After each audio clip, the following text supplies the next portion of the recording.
Привет, дорогие зрители и подписчики канала Лесной Строитель.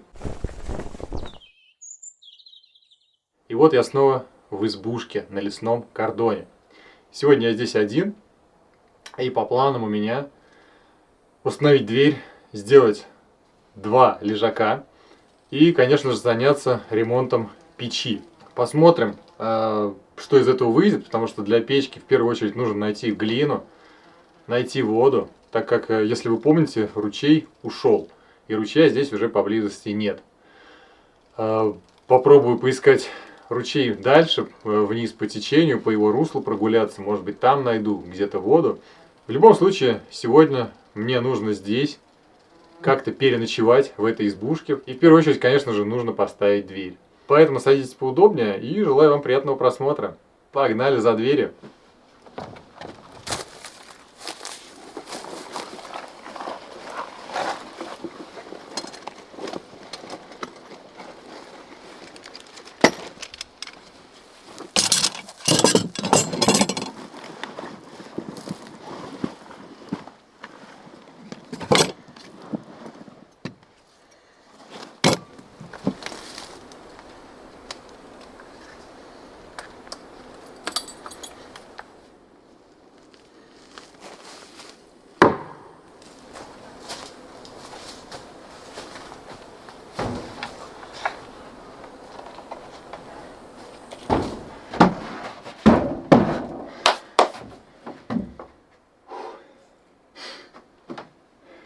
Такую вот дверь нашел здесь в закромах лесного кордона.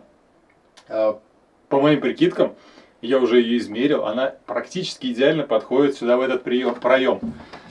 Возможно, эта дверь здесь вообще когда-то и стояла. Жалко, конечно, что вот таких петлей не сохранилось на этой двери. Либо их сняли, либо, может быть, она все-таки не отсюда была, не знаю. Дверь будет открываться наружу, соответственно, никакой злобный мишка сюда не придет и не сможет ее выломать. То есть, если только вырвать наружу, для этого еще придется постараться. Можно изнутри будет какую-то защелку сделать хорошую, и уже крепко будет она держаться и стоять.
Дверь встала как влитая. Даже ничего практически не нужно подгонять. Единственное, вот здесь немножко задевает.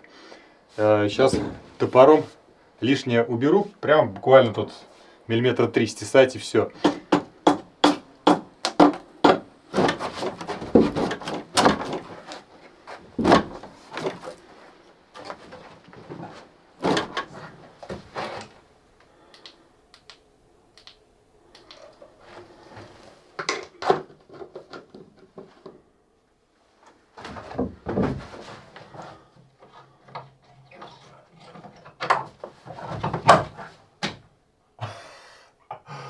Обалдеть.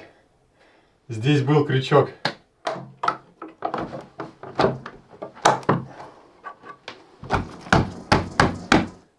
Это очень классно и очень атмосферно. То есть получается, дверь, которая здесь была, она встала на свое место.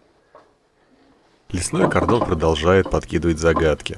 Только представьте, я нахожу старый замок.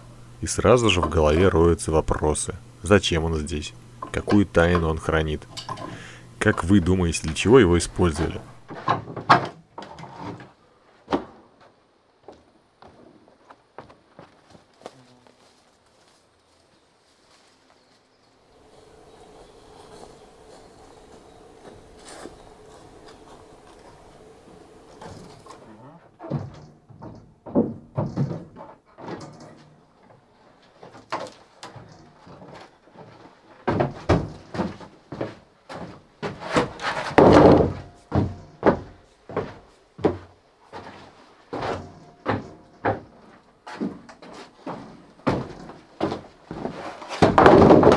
Все, пришло время восстановить скамейку. Первую. На первую удалось найти толстенные доски, прямо они сантиметров 5 толщиной, но уже такие видавшие виды.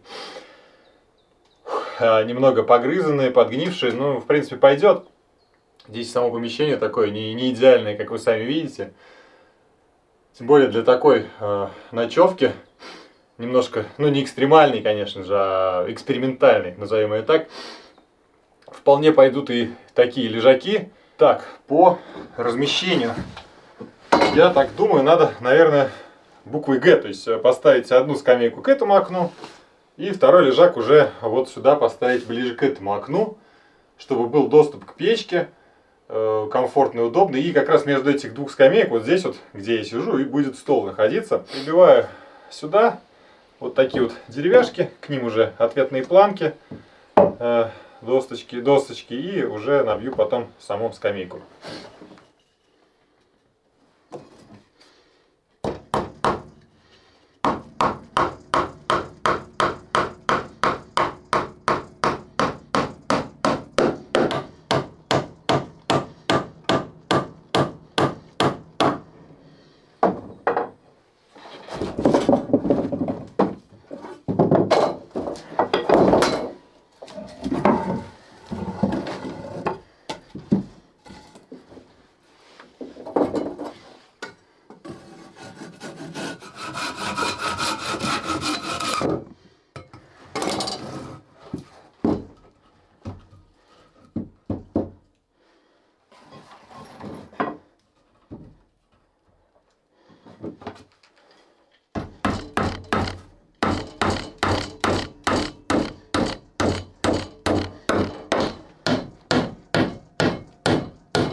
Монеты 10 копеек.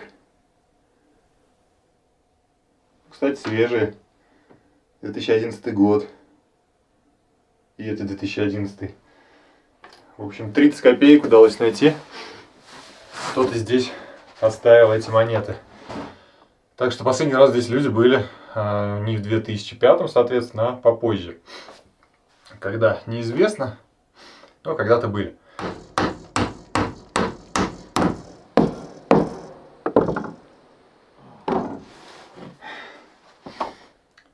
И прям я уже вижу, дизайн такой в моей голове вырисовывается. То есть лавки, стол, там в том углу шкаф надо будет поставить в дальнейшем. Ну, не шкаф, может быть, как раз гардеробный. То есть зашел, одежду повесил, какие-то крючки там набить.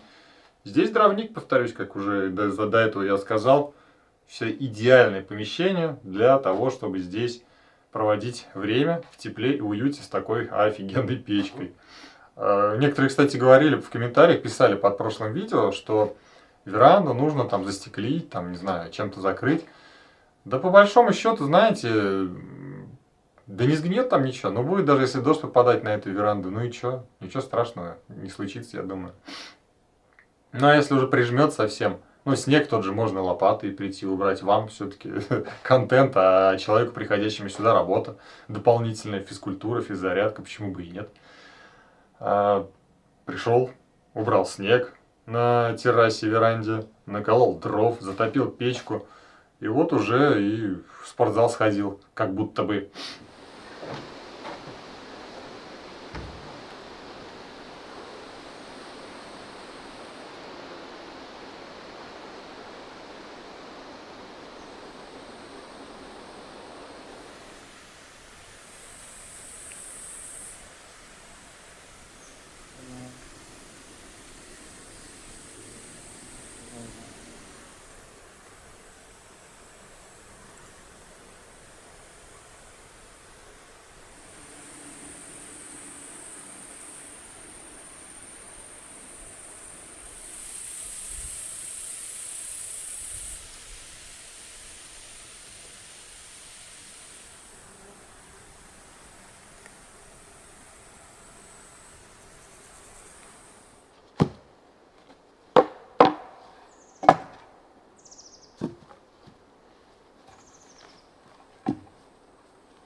Делаю стол.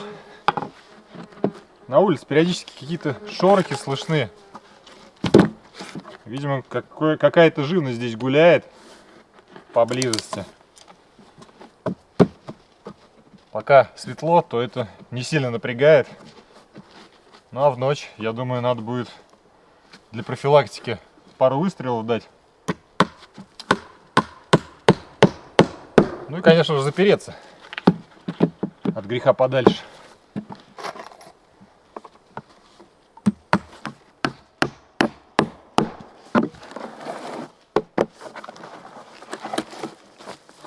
Вот это жилая изба была, это 200%, в отличие от той. А в той избе, в которой мы реставрировали до этого, хранили соты пчелиные. То есть там то ли на зиму их закрывали, то ли как, я не пчеловод, не знаю. То есть мне эту информацию передал местный житель, который живет здесь недалеко. Кстати говоря, мой зритель, подписчик Дмитрий. Привет тебе, Дмитрий, большой. Спасибо за ту пиццу зимнюю, когда ты выручил, когда ключи от машины я потерял. Вы не знаете об этой истории. В общем, в первый приезд сюда, в Чувашию, мы с Виктором пошли искать избы вот эти вот. Ну, поставили машину около леса. И по дороге в избу, либо по дороге от избы, я где-то выронил ключи от своей машины. В итоге пришлось вызывать, ну, благо телефон, интернет работает там, где машина стоит, вызывать, как бы их правильно назвать, ну, короче говоря, те, кто взламывает машины, прошивать новый ключ. Мы ждали человека, который приедет и прошьет мне ключ, по-моему, 5 часов. И Дмитрий, вот этот подписчик, подъехал. И мы пообщались, то есть я в Телеграме написал, что вот там-то находимся, в Чувашии, что-то пообщаемся с Виктором или что, я не помню, говоря, что писал конкретно. В Телеграм-канал, кстати, можете подписаться заодно, раз уж я его упомянул. И вот этот Дмитрий, подписчик, спросил, где конкретно мы находимся, в личных сообщениях уже в Телеграме. Подъехал, привез пиццу, чай горячий. И очень нас выручил тогда, конечно. Вот. И от этого Дмитрия, в том числе, я узнал очень интересную историю об этом лесном кордоне. Там до каких-то годов он охранялся, здесь был охранник. И этот охранник умер именно здесь, на лесном кордоне. Не знаю, где конкретно, в этой избе, в той избе, на улице. В то время, когда он умер, еще не так развита была мобильная связь сотовая. И, соответственно, он не мог позвонить, человеку плохо стало, все, и он умер. Сколько-то здесь он времени пролежал, и по прошествии этого определенного промежутка времени потом приехали, его забрали. Раньше здесь были дороги, сюда грунтовки подъездные. Ну, при желании их можно найти и сейчас. Их можно даже пробить, наверное, прочистить. Но это займет уйму времени. Да и, наверное, нецелесообразно. А решетки на окнах тоже не просто так здесь. От медведей. Ну и уже по прошествии времени вот охранник там умер, и все, его забросили, этот кордон. Никто не стал сюда ходить, никто охранять. И, соответственно, все растащили, сломали. Что можно было стащить, наверное. Хотя, повторюсь, здесь еще много чего можно было бы стащить. Ну, по моей оценке. Ладно, что-то я отвлекся, еще же готовить надо, поесть.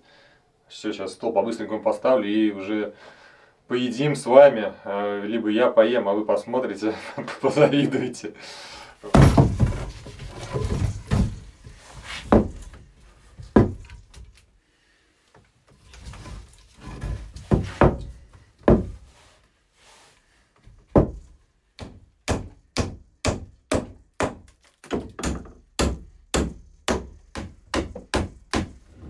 Пойдет. Если кто-то захочет, то улучшит этот стол, либо сломает наоборот. Сломать его прям легко можно, с ноги даже. Так, еще хочу, наверное, вот эти уголки чуть пильнуть со всех сторон.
Что, наконец-то пришло время ужина. Как вы поняли, у меня сегодня куриное филе с макаронами вареными. Для этого я сейчас заведу газовую горелку в первую очередь и, конечно же, обжарю мясо, курицу, добавлю лучок и уже в самом конце, ну не в самом конце, потом уже морковку добавлю. Все это дело буду тщательно помешивать, сварю макарошки и уже добавлю макароны, поверх макарон добавлю мясо.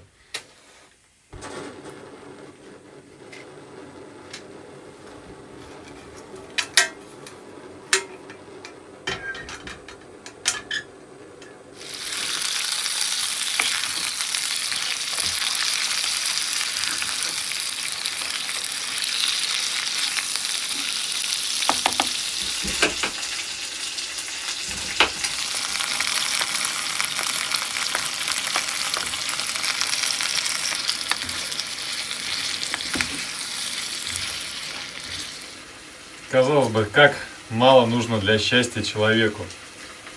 Иметь ночлег, вкусный ужин и в идеале, конечно же, закрытое помещение. Очень вкусные ароматы наполняют избушку, в которой когда-то давным-давным-давно кипела жизнь. И вот наступил тот день, когда снова здесь готовится еда.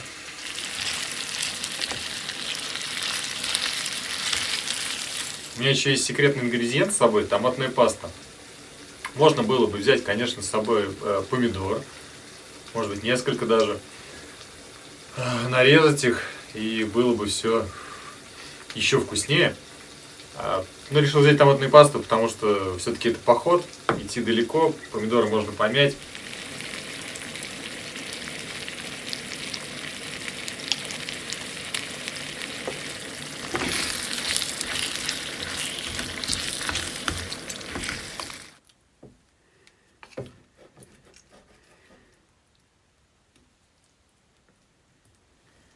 Великолепно. Просто великолепно. Макароны с курочкой, с морковкой, с лучком заиграли прям совсем другими красками. Вкус природы, лесные ароматы еще сюда добавились.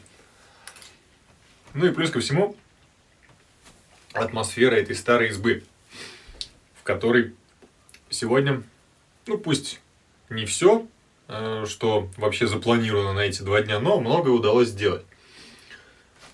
Сейчас, как обычно, плотно наемся, перед сном лягу спать с набитым брюхом. Я думаю, вы по ту сторону экрана тоже многие так делаете, ну, по крайней мере, иногда.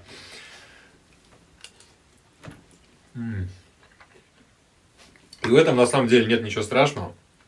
Мы живем один раз, и нельзя себе отказывать в таком удовольствии, как вкусный ужин на ночь глядя.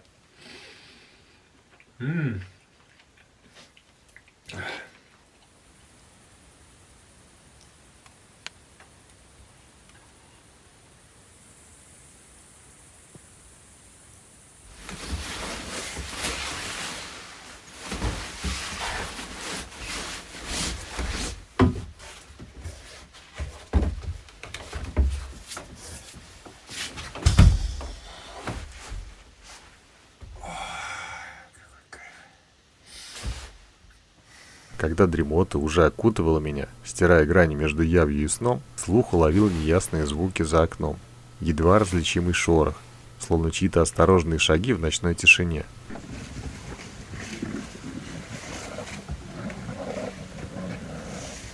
В такие моменты всегда просыпается первобытный инстинкт, наполняя душу острым, пронзительным волнением перед неведомым. На всякий случай я решил выйти и выстрелить шумовыми патронами, чтобы спугнуть животное и обозначить свое местоположение. А зайдя обратно внутрь избы, я понял, что беспокоиться мне не о чем, ведь дверь у меня теперь надежная, а на окнах металлические решетки.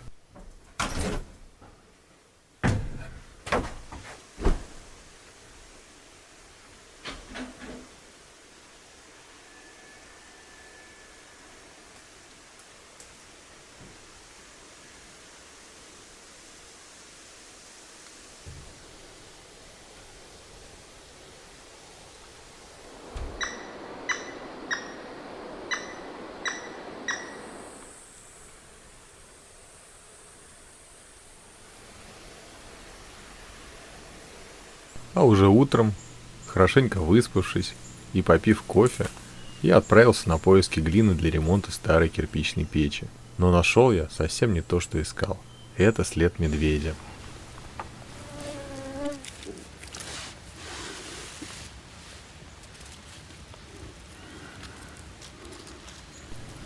И вполне возможно, что именно он вчера занимался тем, что беспокоил меня и не давал мне поспать. На русле ручья, кстати, глину-то я собираю. Сейчас след нашел медвежий, прям неподалеку. Возможно, это он вчера ночью-то и ходил. Я вчера выходил перед сном. Несколько раз стрелял из пистолета, потому что услышал здесь какие-то движения неподалеку. И вот буквально 300 метров след достаточно свежий. Либо он вчерашний, либо он, может быть, позавчерашний, я не знаю. То есть, может, и не вчера он ходил, конечно же, медведь здесь, но, блин, в любом случае это немножко напрягает, что он здесь околачивается постоянно. То есть мы тогда его видели неподалеку, теперь опять след я нашел. Не очень хорошее соседство, но деваться некуда.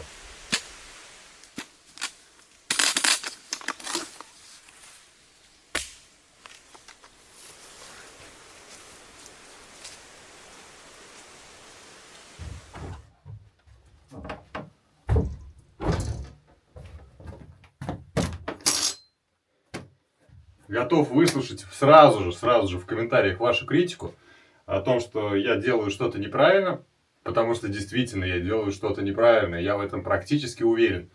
Дело в том, что я впервые в жизни работаю с глиной.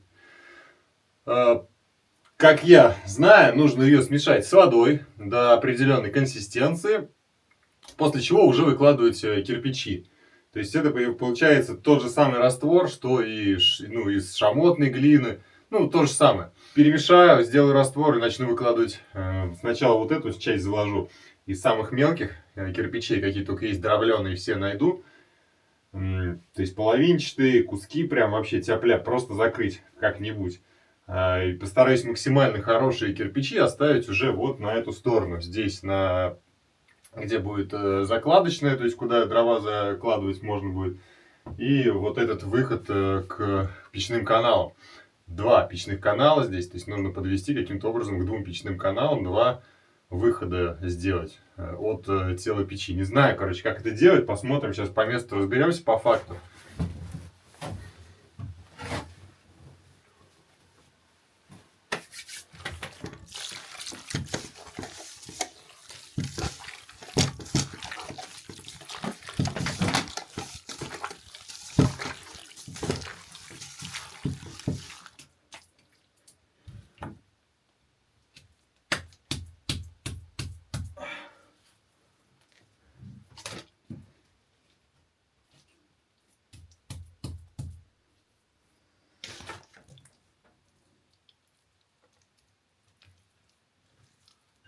Целое ведро глины у меня ушло просто, вот, чтобы заделать вот эту вот дыру.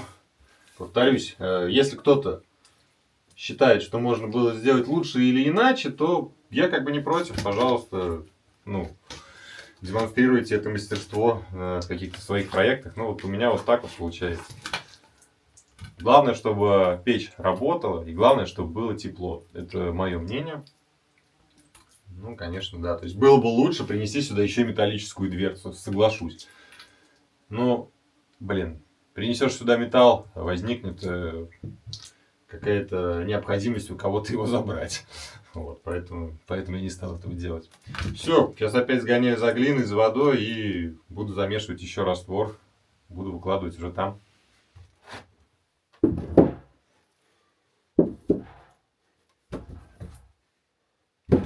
Здесь печь буду укорачивать, то есть она такая длинная. Такую длинную я не смогу сделать при всем желании. Буду отталкиваться вот от этого кирпича и по нему возводить две стенки. Ну, соответственно, получается здесь вот так вот, наверное, один ряд выложу. И потом начну соединять с той стеной его каким-то образом. Тогда я смогу еще вот эти кирпичи здесь забрать цельные. Тут их штук 6-7 точно будет. И я надеюсь, что мне хватит их вывести сюда уже каким-то образом.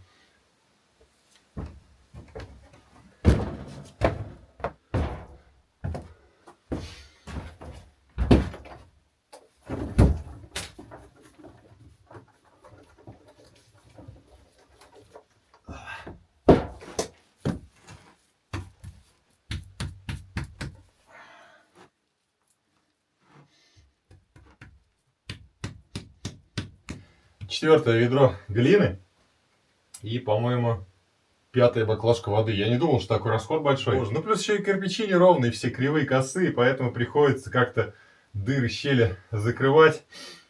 Поехали месить глину дальше.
Вот этот лист, о господи, металлическую пластину спилить бы, но нечем.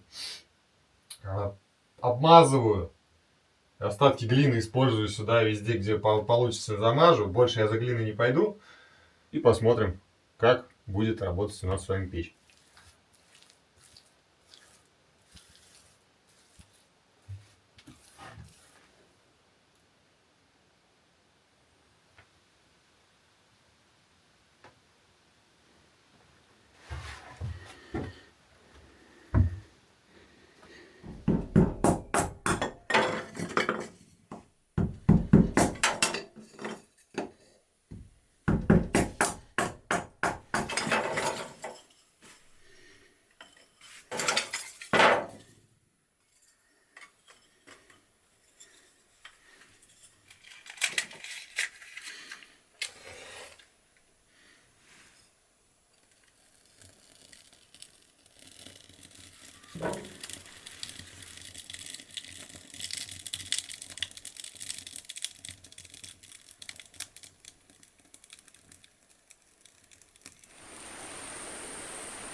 В общем, все равно дым немножко есть, если не закрывать вот такой вот импровизированной дверцей тело печи. Немного помещения дыма здесь набрало, но это не критично, прям совсем чуть-чуть.